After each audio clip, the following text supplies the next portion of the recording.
مگر چونکہ سردار مکہ تھے، ابو جہل کے ساتھی تھے، اور شروع میں تو انہوں نے انتہا کر دی دشمنی کی۔ جب ان کی دختر نیک اختر بیٹی سے نبی پاک صلی اللہ علیہ وسلم نے نکاح فرمایا، تب جا کر وہ خوابوں میں آئے۔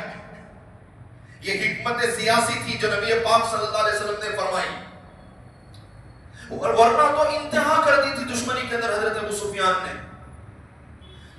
جب بدر کے جنگ میں مشرکین مکہ ہار گئے اور مسلمانوں کو اللہ نے فتح عطا فرمائی، تو حضرت ابو سفیان نے غصے میں آ کر کہا کہ میں اس وقت تک جنابت کا غسل نہیں کروں گا جب تک میں مسلمانوں کو اور مسلمانوں کے بڑے بڑے سرداروں کو نہیں مار دیتا۔ جب تک میں مسلمانوں کو ختم نہیں کرتا تب تک میں کیا نہیں کروں گا؟ جنابت کا غسل نہیں کروں گا۔ بھئی آدمی قسم کس چیز کی کھاتا ہے؟ بڑی چیز کی کھاتا ہے۔ جب ان کے یہاں یہ چیز ضروری تھی تبھی تو انہوں نے قسم کھائی، تو یہ چیز تو ان کے درمیان میں بھی تھی۔ کیا چیز تھی جو کافر نہیں کرتے تھے؟ سارے کام کرتے تھے وہ بھی۔ جیسے ہم لوگ لیٹر میں لکھنے سے پہلے، کوئی خط لکھنے سے پہلے، کوئی تحریر لکھنے سے پہلے سب سے پہلے کیا کرتے ہیں؟ بسم اللہ الرحمن الرحیم لکھتے ہیں۔ ایسے یہ مشرکین مکہ بھی اپنے ہر لیٹر سے پہلے اللہ کا نام لکھتے تھے۔ بسمک اللہم یہ لکھ کر بعد میں اپنا لیٹر لکھتے تھے، وہ بھی اللہ کو مانتے تھے۔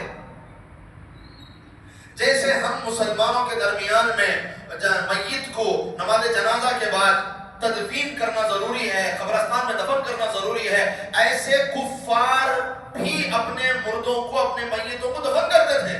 وہ جلاتے نہیں تھے بلکہ وہ بھی دفن کرتے تھے۔ جب مسجد نبوی کی زمین خریدی گئی اور اس کے بیسمنٹ کے لیے پایا کھودا گیا تو اس کے اندر سے ڈھانچے نکلے کافروں کے، مشرکین کے، تو پتا چلا کہ وہ بھی اپنی میتوں کو دفن کرتے تھے، جلاتے نہیں تھے۔ یہ کام بھی وہ مسلمانوں جیسا کرتے تھے۔ یہاں تک کہ میرے عزیزوں، جیسے ہم ایک دوسرے کو سلام پیش کرتے ہیں السلام علیکم، یہ طریقہ کافروں میں بھی رائج تھا۔ جب حضرت ابو ذر غفاری رضی اللہ تعالی عنہ اسلام قبول کرنے کی نیت سے اپنے قبیلے سے نکل کر ہمارے پیارے نبی صلی اللہ علیہ وسلم کی خدمت میں حاضر ہوئے تو سب سے پہلے انہوں نے السلام علیکم یا رسول اللہ کہا۔ تو یہ بھی السلام علیکم کرتے تھے، جیسے مسلمان سلام ایک دوسرے کو سلامتی کی دعا دیتے ہیں۔ دیکھو کتنے سارے کام یہ کر رہے ہیں۔ غسل جنابت ان کے یہاں ضروری تھا، جیسے مسلمانوں کی شریعت میں ہے اللہ کا نام یہ اپنے ہر تحریر سے پہلے لکھتے ہیں، جیسے مسلمان برکتن لکھتے ہیں۔ مردوں کو جیسے مسلمان دفن کرتے ہیں ویسے وہ بھی دفن کرتے تھے۔ یہاں تک کہ میرے عزیزوں، نام بھی کفار اپنے زمانہ جاہلیت میں مسلمانوں جیسے نام رکھتے تھے۔ عبداللہ اللہ کا بندہ، اور کیا؟ حضرت ابوبکر صدیق رضی اللہ تعالیٰ عنہ کا نام اسلام لانے سے پہلے عبداللہ تھا۔ حارث بن ہشام کے دادا کا نام عبداللہ تھا، اور اسی طرح حضرت جابر رضی اللہ تعالیٰ عنہ کے والد محترم کا نام بھی عبداللہ تھا۔ تو عبداللہ تو یہ مسلمانوں کا نام ہے، عبداللہ اللہ کا بندہ۔ یہ نام مشرکین بھی رکھتے تھے، تو پتا چلا مشرکین بھی اللہ کو مانتے تھے۔ اسی لیے تو قرآن ان سے بار بار کہہ رہا ہے پورے قرآن کے اندر وَلَئِن سَأَلْتَهُم مَّن نَّزَّلَ مِنَ السَّمَاءِ مَاءً فَأَحْيَا بِهِ الْأَرْضَ مِن بَعْدِ مَوْتِهَا۔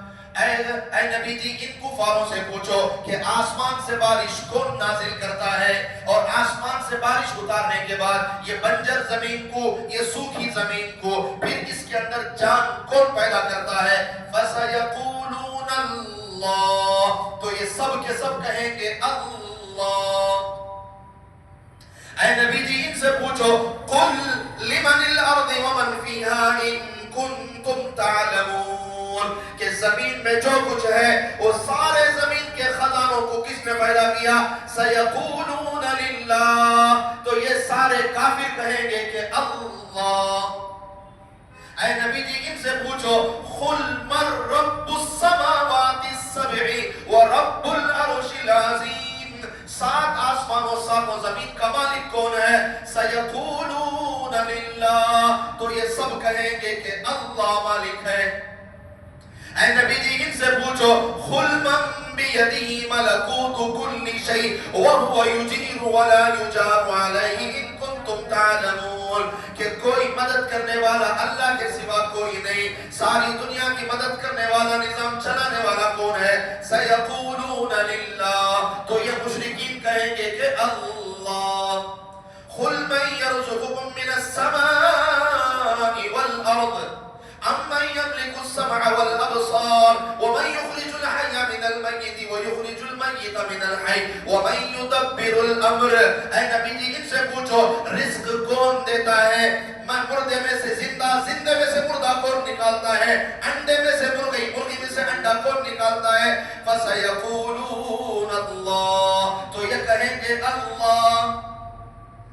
جب اللہ کو مانتے تھے تو پھر ان کو مشرکین کیوں کہا جاتا تھا؟ جب یہ ہر چیز کے سوال کے جواب میں کیا کہہ رہے ہیں؟ اللہ اللہ اللہ۔ زمین کو بنانے والا کون؟ اللہ۔ آسمان کو پیدا کرنے والا کون؟ اللہ۔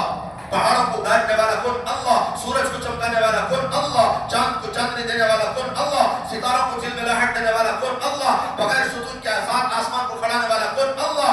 زمین کو پانی پر بچھانے والا کون؟ اللہ۔ زمین کے اندر بے شمار معدنیات پیدا کرنے والا کون؟ اللہ۔ جب ہر چیز میں اللہ، کوئی اچھا کام شروع کرو بسم اللہ، پانی پیو بسم اللہ، پانی کے بعد الحمدللہ، معافی مانگو استغفر اللہ، پناہ مانگو نعوذ باللہ، کسی کا شکریہ ادا کرو جزاک اللہ، ایمان لاؤ آمنت باللہ۔ ہر چیز میں اللہ ہے۔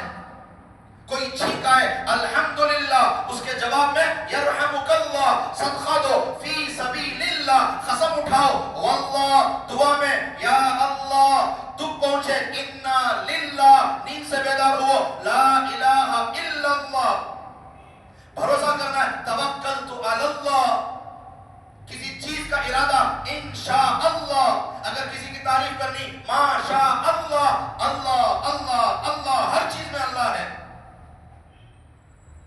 تو جب یہ اللہ کو اللہ مانتے ہیں، جب آسمان اور زمین کے خالق اللہ کو مانتے ہیں، تو پھر ان کو مشرک کیوں کہا جاتا تھا؟ یہاں تک کہ میرے عزیزوں، حضرت ہندہ جو حضرت ابو سفیان کی اہلیہ بیوی ہیں، یہ وہ خاتون ہیں جنہوں نے میرے پیارے نبی صلی اللہ علیہ وسلم کے محبوب مشفق چچا حضرت حمزہ رضی اللہ تعالی عنہ کا کلیجہ نکال کر چبایا تھا، یہ وہ خاتون ہیں۔ 8 ہجری میں جب مکہ فتح ہوا تو کچھ لوگوں کے نام نبی نے نکال کر کہے اللہ کی طرف سے یہ آرڈر ہے کہ ان کو جہاں بھی ملے قتل کر دو،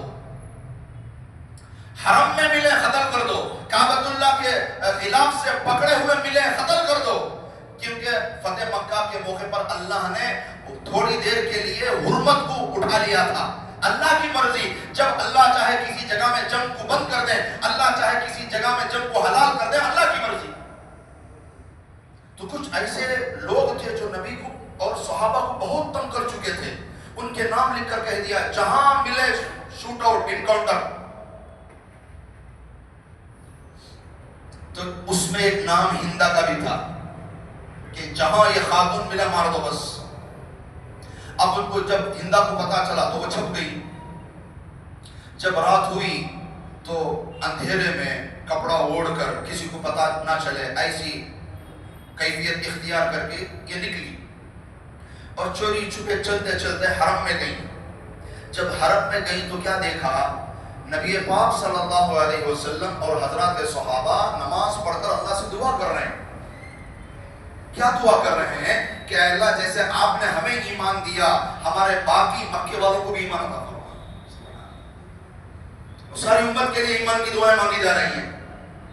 جنہوں نے نبی کو ستایا، جنہوں نے صحابہ کو ستایا، وہ صحابہ خود وہ نبی پاک صلی اللہ علیہ وسلم اپنی امت کے لیے دعا مانگ رہے ہیں، یا اللہ ان کو بھی ہدایت دے دے، یا اللہ ان کو بھی کلمہ پڑھا دے۔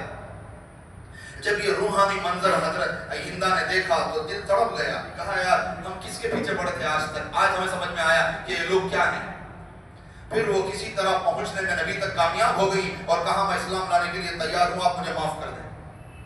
تو پھر نبی پاک صلی اللہ علیہ وسلم تو بڑے سے بڑے کافر کو معاف کر دیتے جب وہ اسلام لانے کی بات کرتا تھا، اس لیے کہ وہ ہمیشہ کی جہنم سے بچ جائے گا۔ اس سے بڑی اور کیا بات ہے؟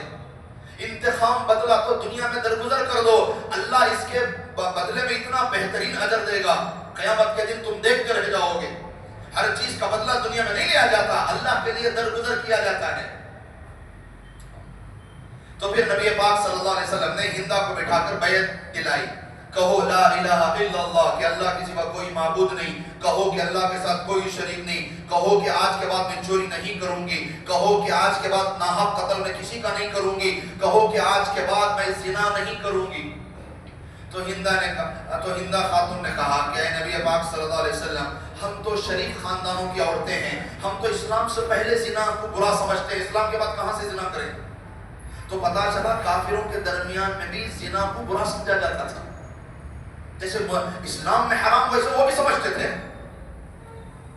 یہاں تک کہ صحابت عمر بن لحی